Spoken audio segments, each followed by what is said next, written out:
Ahoy, and welcome back to another episode of The Captain's Log. My name is Rixley. I'm a systems thinker and strategic designer. I work with organizations to go through large-scale transformation, and I support leadership and their teams to navigate change through aligning on purpose, strategy, and systems.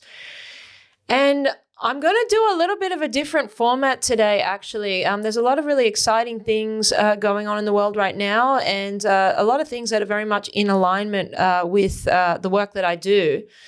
A lot of change, a lot of transformation going on in the world. So the normal format that I've been doing for this podcast is actually what I've been doing is I've been sharing 3 things that I learned that will help me make better decisions and 5 things that went well. But today, due to a lot of exciting things that are going on, I've decided to do something a little bit different. And I've actually been working on something which I'm going to share with you because it's going to give you a little bit of insight into why it's really important for leadership to have knowledge and clarity when they're navigating through complexity. And you may have heard that Elon and Ramaswamy have been now appointed to the DOGE, the DOGE, the Department of Government Efficiency. And so what I've been doing, this is a very exciting project. This is probably, I think, Vivek said, it's a once-in-a-generation project, and I really believe that. And somebody who does knowledge work and transformation design, this is something that is very, very, very exciting, something to be a part of, something like that.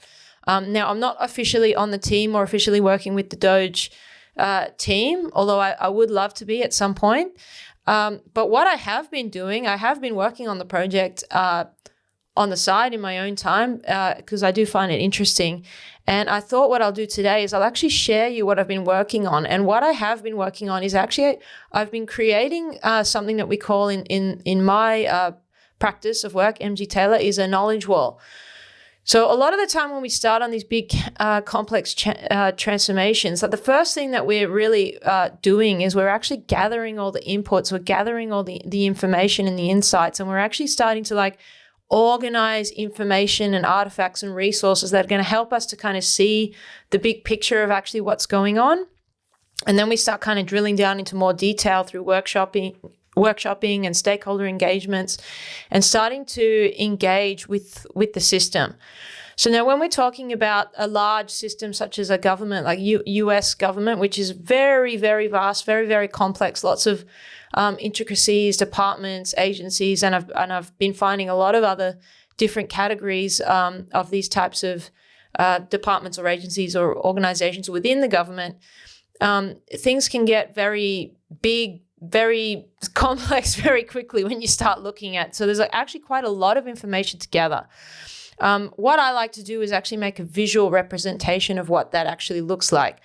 And I like to use a collaborative whiteboard tool. I like to use Miro. And a lot of time with my clients, I'll actually get in there and start collecting information and just start moving it around and organizing it in a way that we can actually look at this problem objectively. And this is a living artifact that we use throughout the course of the work together that kind of gives us an accurate kind of representation of where the project's at and what's going on. So I'm going to show you a little bit of this knowledge wall, and I'll also describe it in depth for those who are listening and unable to see. But if you do want to see the footage of what I'm actually going through here, then please do go on to my X account, which is at Captain Rixley on X. Obviously, a video will also be up on YouTube, but I'm now moving to X as my main platform, obvious reasons. And I think something like this, regardless of the challenge. So if you're a leader as well, going through some organizational shift or change in your business, this is a really good way to kind of look at things and kind of map everything out. Even if you're an individual who's going through some kind of challenge or problem in your life and you want to kind of look at things and map out the system, I like to do it like this. So I'm going to show you this board that I've been building. Let me just bring this up here. Okay. So just to give you a little bit of background on the DOGE Department of Government Efficiency. I've actually done a bit of reading, and there are some main kind of objectives that the DOGE will be focusing on. And let me just pull this up here. So the first thing is that they're aiming to remove regulations that Congress never explicitly authorized. And they're going to use recent Supreme Court decisions as legal backing. And the second thing is that they're planning on cutting the number of federal workers through workforce reductions. And they're going to bypass civil service protections by using existing reduction in force and authorities rather than targeting specific employees. And the third thing we'll be doing is to stop federal spending that wasn't authorized by Congress. And they estimate that it exceeds something about $500 billion per year. It's quite a lot of cash. And fourth is they intend to improve cost efficiency in government procurement by conducting large-scale audits of old contracts. And the fifth thing is they plan to address the waste at the Department of Defense, which has a budget of more than $800 billion, and it's actually failed its seventh consecutive audit. So they started auditing these departments back in, I think, 2018, and the Department of Defense has never passed an audit, which is quite concerning because it has trillions of dollars worth of assets. So we'll go into that, and just to let you guys know before I show you more of this board, it's actually it's a work in progress. So the information here right now is I'm just in a collection phase. I'm just gathering as much information as possible, and I'm populating this board. But some of this information is not 100% accurate right now. Some of the figures come from the financial year 2023. So this is something that I'm going to be populating and updating as we go through this, project. And I'm planning on updating and keeping this board up to date as this project goes along. We can have some fun with it too. So here's the dashboard. The dashboard's got these numbers here for the regulatory rescissions, reductions in workforce, how many people, we remove from the workforce, how many dollars in spending cuts, how many gov contracts we've cancelled, and now total savings from the project. So that's like the key metrics that we're looking at based on what Vivek and Elon have stated as their top priorities. So we'll be updating that as we go. So let me just show you a bit of the process of actually what we've been doing here. So first thing, very important, I've loaded in the United States Constitution. I think that's a really good artifact to look at and just to keep there for this work ongoing as a founding artifact of the country. I'll share with some of the learnings as I go too. So currently, the United States government is in $35.99 trillion worth of debt. And the scariest thing about that is that actually equates to $106,000 debt per US citizen. So that's the scariest part. So every person in the United States right now owes $106,000 in debt. Just from this government debt, if you split it up per capita, which is pretty scary, really.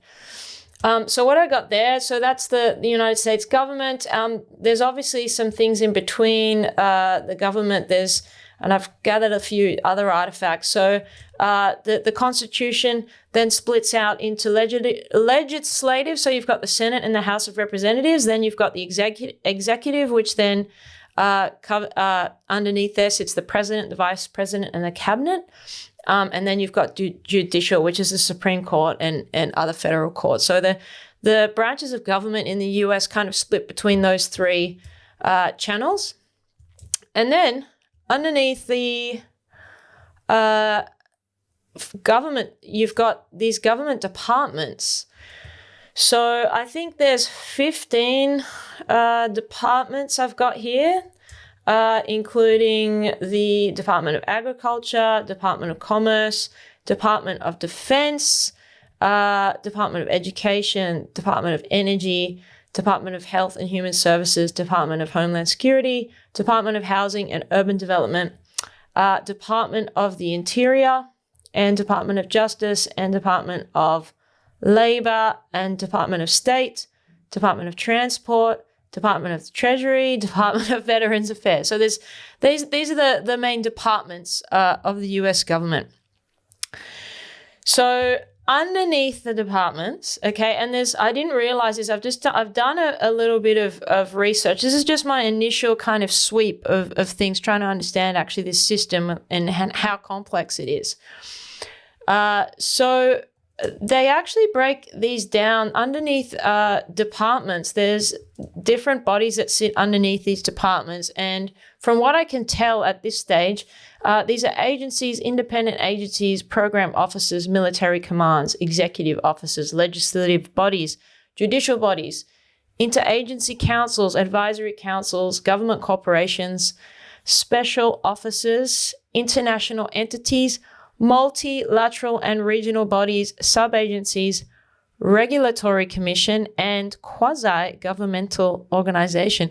I had to actually look up what quasi-government organization really means, but it's often referred to as a quango. Maybe that's where that song comes from. But quasi-autonomous non-governmental organization. So basically that's an entity that operates in the space between the public and the private sector. And these organizations are typically established by the government to perform specific functions or services, but they maintain a degree of independence from direct government control, and they often receive government funding, and they may be subject to certain regulations, yet they operate with a level of authority similar to private entities. Quasi-quangos. One thing I find interesting was that when I asked ChatGPT how many federal agencies in the United States there were, it basically gave me this thing that it was like, well, it's actually quite challenging due to varying definitions and classifications. And the estimates suggest that there are approximately 430 federal agencies. And this is made up of some of those subcategories that I mentioned earlier. Now, the way that I went about and I collected all of these agencies, sub-agencies, all those categories I mentioned, was I actually went through the A to Z index of US government departments and agencies, which you can find online. It is a government website. So I went through there and basically scraped all of those agencies out of that website. And then I started pulling them into a spreadsheet. And then I've now basically trained an AI model to spit out data based on the spreadsheet that I've created. And I just keep feeding it more information.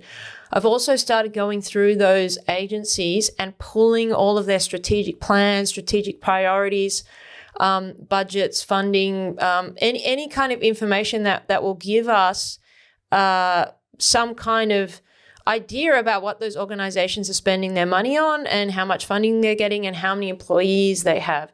Some other things that we probably need to look at as well, which I won't have access to, are contractual agreements. You know, what are the procurement procedures these particular organizations are going through? Do they have real estate? You know, what are their expenditures? So we need to look at their balance sheets and things like that. Some of these things you could probably find in the public domain. Others you probably won't. Elon and Vivek and team will probably have more access to these items. But that's where we can start to draw information and start to paint a picture of actually what's actually going on in these government agencies and departments. So basically I built this spreadsheet, and then from there I've started categorizing them, and this is just a start here. But basically I'm giving them each a color code. So departments, independent agencies, sub-agencies, military commands, blah, blah, blah. All these things, I'm going to give them a color code.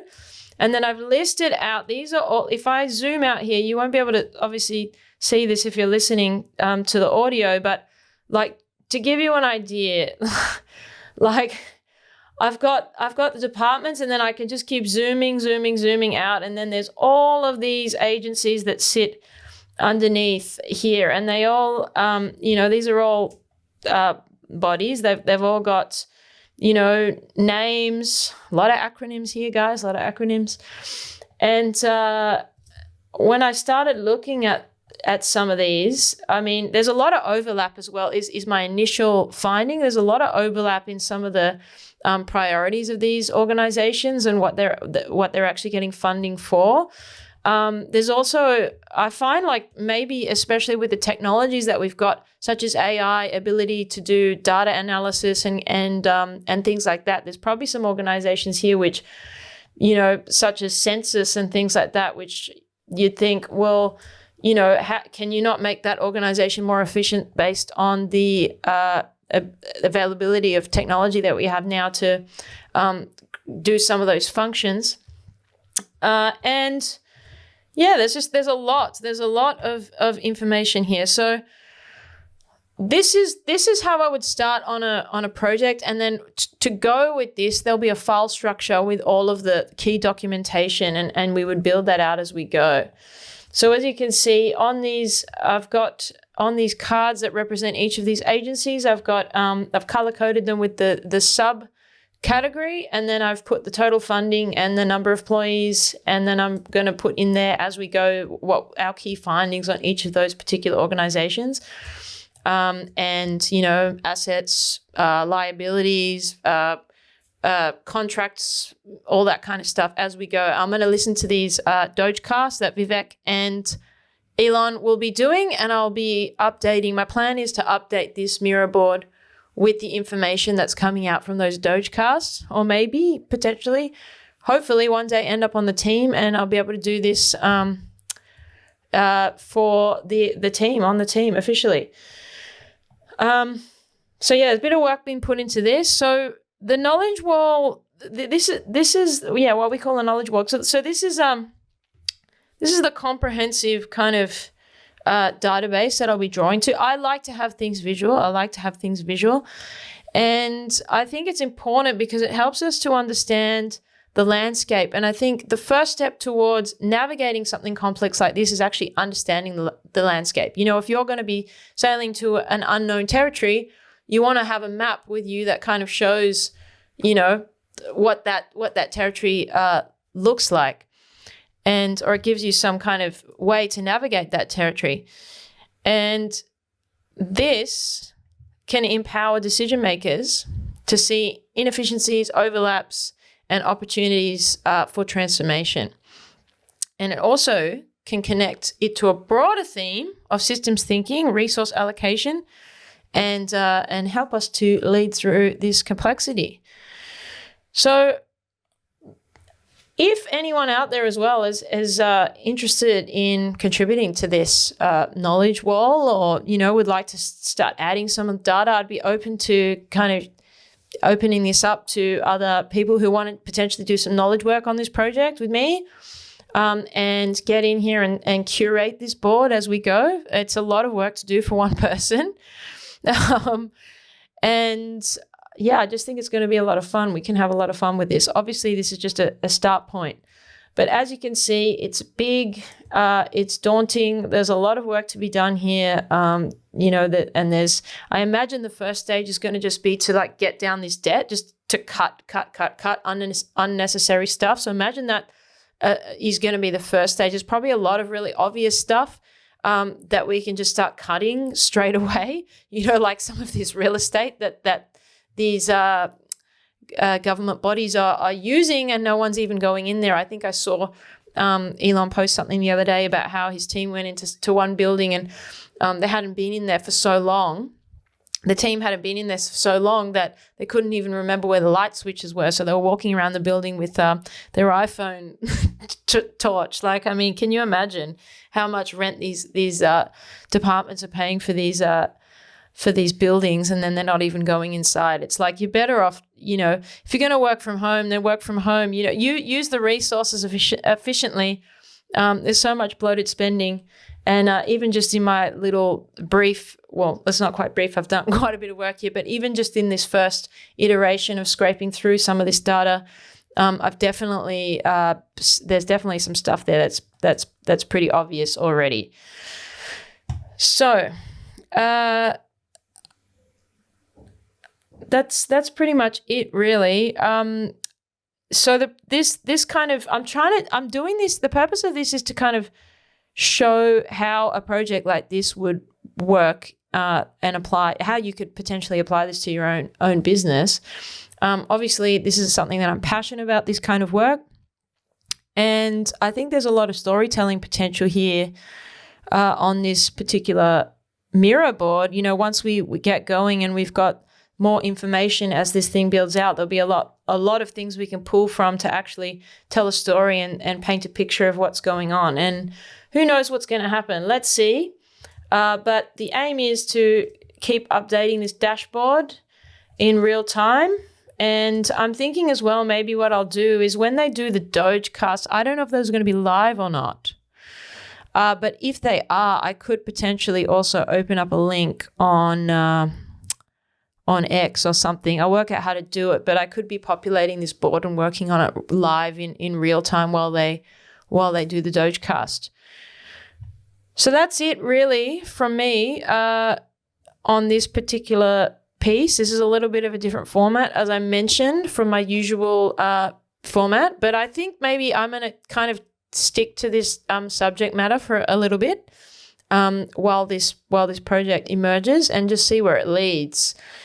And if you have any ideas, suggestions, insights on, you know, any contributions to this board, please send them through. DM me anything through X that you think could be added. You could also add something in the comments of this video. And yeah, let's see where it goes, guys. I'm excited about the change that's going on. I think it's going to be a very, very interesting few years ahead of us, few months even. But that's it from me. Just remember the usual things. You know, this is something like this. For example, for me, I feel this real sense of urgency. So I'm like kind of stressing myself because I'm like, well, I want to get involved in this. I don't want to miss this opportunity. As Vivek said, this is a once in a generation project. This is like a knowledge worker's dream. This kind of project with this much information. I love this stuff, and yeah, definitely don't want to miss out. But what I'm really having to remind myself is to just slow down, just focus on the present moment, don't get carried away, and just to go back to the basics as well. You know, make sure I get the training, nutrition, stay hydrated, get some sun, do all those things. And because yesterday I sat down and I worked on this thing from like 9 a.m, and I didn't move until. Like I didn't move it. Like I was fixated on this knowledge wall, and I didn't move until like 7 p.m. or something. Like I didn't really even get off my chair. I was obsessing over this thing, and sometimes I do that, and I just need to crunch and get something done, or I don't even realize the time's passing. But I just really need to remember to just make sure to also look after myself so I don't burn out. But I love this. Time flies for me when I'm doing this kind of work. And I think that's something as well too, is I pay attention to where your energy's flowing, because chances are if you love what you're doing, you won't even notice that you're, you know, it doesn't really feel like work to you, you know. This is probably quite a very boring thing for a lot of people to do something like this. But I love it. So that's it from me this week. Like I said, comment below if you got any suggestions. Take care of yourself, and I will see you next week. Hold fast.